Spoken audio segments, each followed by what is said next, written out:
Sorry about that. The video got cut off. I'll continue from where I left off. So, in the previous video, I was just talking about how a lot of these things that you hear about Muslims, about Chinese, about blacks, about Native Americans and other people, they're 200-year-old stereotypes. So, for example, with Islam, whenever you hear the word Islam or Muslims, or what's the first thing that comes to your head? Uh, Terrorism, guys with long beards and rucksacks, with AKs, with suicide vests, stupid stuff like that. Even though you you you live amongst a lot of Muslims, you've seen a lot of Muslims at school, at work, uni, and they're just normal people. But still, you have that image in your head, right? Even though, according to FBI statistics, in the UK, Islamic terrorism only accounted for 4% of the total terrorist attacks from 1980 to 2012. And in America, Islamic terrorism only accounted for 6% of total terrorist attacks from 1980 to 2012 as well. These are FBI statistics. I'm not just making them up.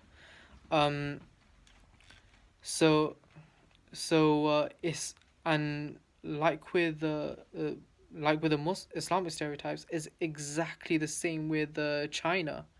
So so for 200 years there was this thing called the yellow peril or yellow fever, where there was a strong fear of the Chinese, right, in the West.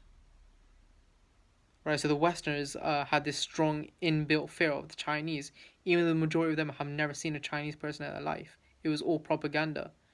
It was all lies to demonize those people. Like the lies you hear nowadays to demonize Muslims. Right, it's exactly the same, no difference.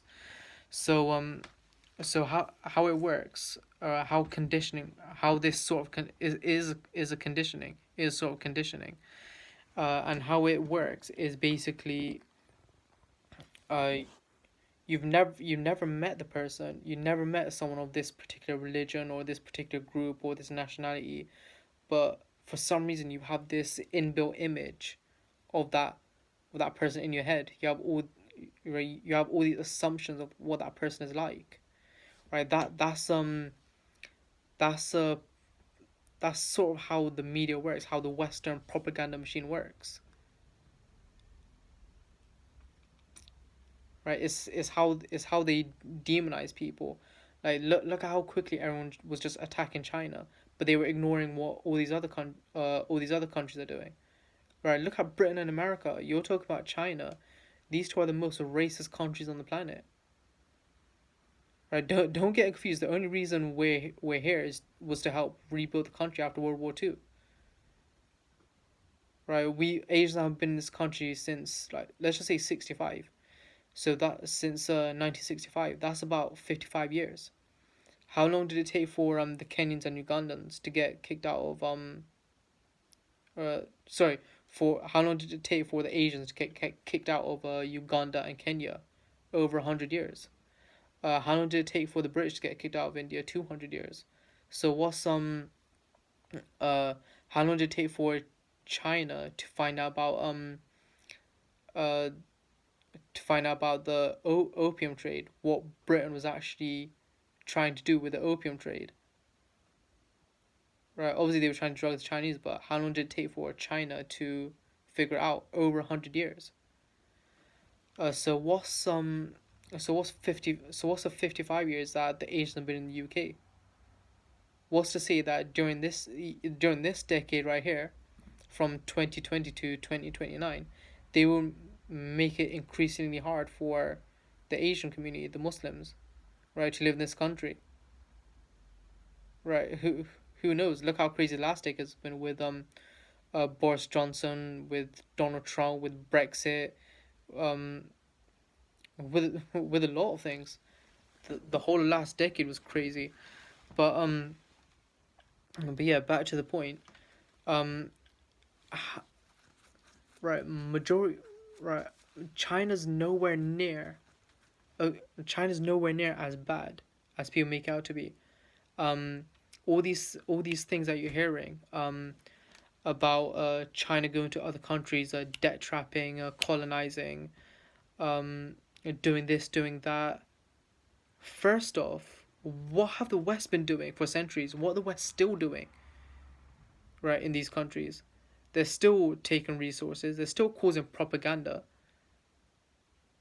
Uh, right, for example, do you know that a lot of these media companies in Africa and Asia, even though they'll give them pretty names like African Stand and All Africa or Pakistani whatever, they're owned by Britain and America.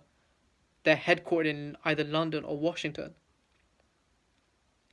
and the British and Americans, they still use that to create propaganda and to create friction within these countries, so they can go in and take resources like how they used to for centuries. Um, so when so and it's the same thing with all these stereotypes that you're hearing about China. They're debt trapping, they're robbing this country, that country. That's what the West do. And also, I used to believe all that when the articles first started coming out in 2014, I believe. I admit I believed it straight away. So I'm not judging anyone. I'm not calling anyone stupid. I'm not trying to sound like a know-it-all or nothing. I'm just trying to educate. Right. Luckily, I had smart people around me that knew what they were talking about, that were educated, and they educated me. So I'm just trying to use this as a platform to educate everyone else as well. 90% of what you're hearing there is just propaganda. So China's not debt trapping. They're not colonizing. They've never had a colonial mindset. Um, in the bottom of the video, I'll leave right. I'll leave you the name of a British professor who called Martin Jakes, who talks a lot about the propaganda against China, and he explains the mentality of China so so well, and he pretty much destroys all these stereotypes around China. Now, China's not a perfect country. I'm not saying they're saints or anything, but they're nowhere near as bad as made out to be. This whole thing with the migrants, that was a dumb mistake of China. They handled it very badly, right? They could, right, but I do believe that it was just a mistake. I do believe it's just a mistake. That they're not used to these types of situations. So so all these other things like for example the debt trapping, the Uyghur crisis. I touch on these things in another interview, in another video. So for now, Assalamu alaikum. May Allah bless you all, and I'll see you in the next video, inshallah. Assalamu alaikum.